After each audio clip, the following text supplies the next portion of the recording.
What if the deadliest attack on the United States mainland during World War II didn't arrive with fighter planes, warships, or soldiers, but floated in silently, carried only by the wind? On a cold winter morning in 1945, deep inside the quiet forests of Oregon, the war reached America in the most unexpected way. There were no sirens, no distant explosions, no headlines screaming of invasion, only trees, snow, silence, and a small, unfamiliar object resting quietly on the forest floor. What happened next would become one of the strangest, most tragic, and least known chapters of American wartime history. A story hidden for decades, buried beneath censorship, fear, and the unstoppable power of nature. To understand how this moment came to be, we must travel thousands of miles away, across the Pacific Ocean, to a nation pushed to desperation.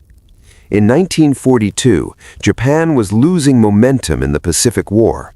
After the devastating defeat at Midway, Japanese military leaders realized that a direct invasion of the United States was impossible. America's industrial power, its massive population, and its vast geographic distance made a conventional attack unrealistic.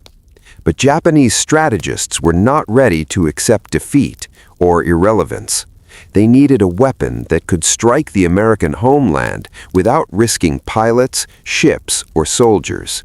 Something unpredictable, something psychological, something the Americans would never expect. The answer did not come from a factory floor or a weapons laboratory. It came from the sky. Japanese scientists had discovered a powerful high-altitude wind current flowing eastward across the Pacific Ocean. Today, we call it the jet stream.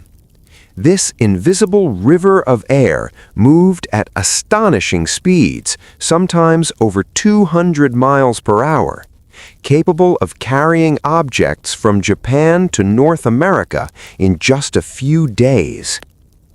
The idea was radical, almost unbelievable. Launch weapons into the sky and let the wind do the rest. Thus was born one of the most bizarre weapons in military history, the Fugo balloon bomb. The Fugo weapon was deceptively simple. It consisted of a massive hydrogen-filled balloon over 30 feet in diameter, constructed from hundreds of pieces of handmade paper. These pieces were glued together using a paste made from konnyaku, a plant commonly used in Japanese food.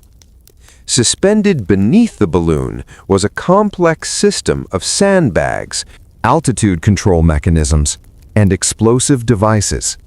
The balloon was designed to float at approximately 30,000 feet.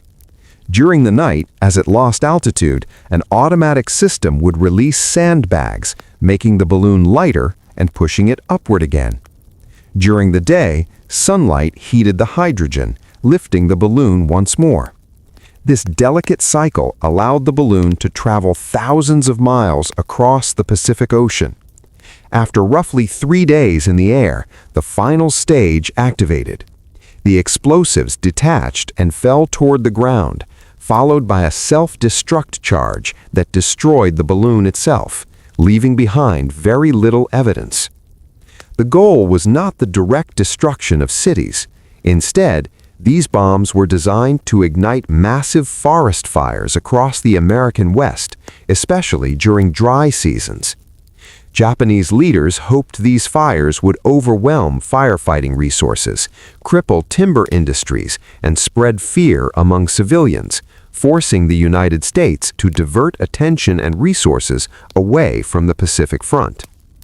Between November 1944 and April 1945, Japan launched more than 9,000 Fugo balloon bombs into the jet stream. Most of them never made it. The Pacific Ocean is vast, cruel, and unpredictable. Many balloons fell into the sea, malfunctioned, or exploded prematurely. Some drifted north toward Alaska and Canada. Others collapsed over the Rocky Mountains. But several hundred did reach the North American continent. They landed silently in places no one expected: remote forests, snowy mountains, farmlands, deserts. Fragments were later discovered in California, Washington, Oregon, Idaho, Montana, Nevada, Utah, Wyoming, Michigan, Texas, and even as far east as South Dakota. And yet, almost no one knew.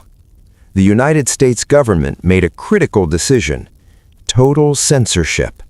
Newspapers, radio stations, and broadcasters were forbidden from reporting on the balloon bombs. The reasoning was simple and chillingly effective. If the American public did not know the balloons were reaching the country, Japan would not know either. Silence would turn the weapon into a failure. And it worked. Japanese military leaders waited anxiously for news of massive forest fires, civilian panic, or media outrage. Nothing came.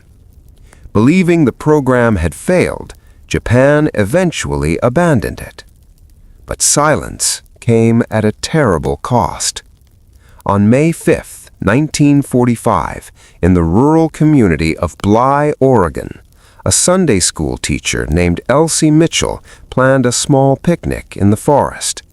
She was accompanied by several children and a pregnant woman. It was meant to be peaceful, a brief escape from the anxiety of wartime life. As they explored the woods, some of the children noticed something unusual lying on the ground. A strange object, partially hidden by leaves and branches. It looked harmless, like debris, like a forgotten box. Curious, they called the adults over. There had been no warnings, no news reports, no alerts. No one had been told that unexploded enemy weapons might be scattered across American soil. When someone touched the object, it detonated. The explosion ripped through the forest with terrifying force. In a single moment, 5 children and Elsie Mitchell were killed. They became the only civilians to die on the U.S. mainland as a direct result of enemy action during World War II. Only then did the government break its silence, just enough to warn the public not to touch suspicious objects. Even then, details were scarce. The true scale of the balloon bomb campaign remained classified for years. The families mourned quietly, their tragedy known locally but rarely discussed nationally, and the forest returned to silence. After the war ended, America moved forward. Cities expanded, suburbs spread. The Cold War began.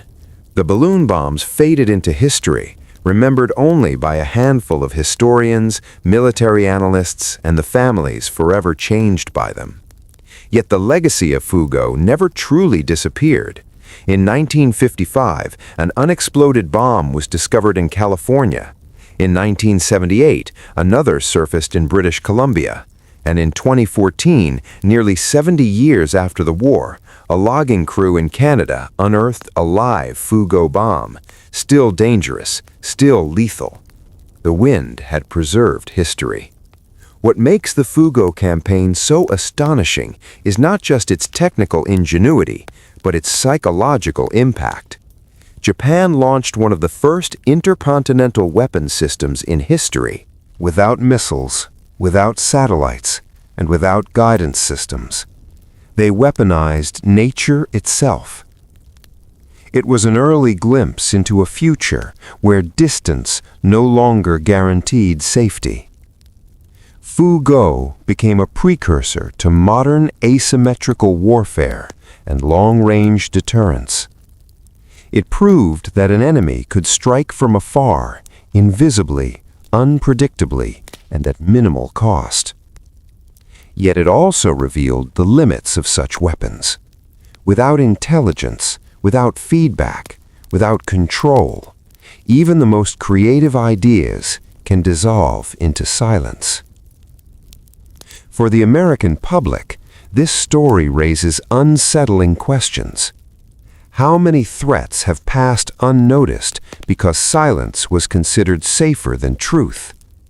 How many lives are shaped or lost by decisions made far above them, in quiet rooms filled with maps and urgent whispers? And how often does history repeat itself, not with explosions, but with forgotten warnings drifting through the air? Today, the forests of Oregon are peaceful once again. Families hike, children play. The wind moves gently through the trees. Few realize that once, carried on that same wind, came a weapon born of desperation, silence, and war. A weapon that arrived without sound and changed history quietly.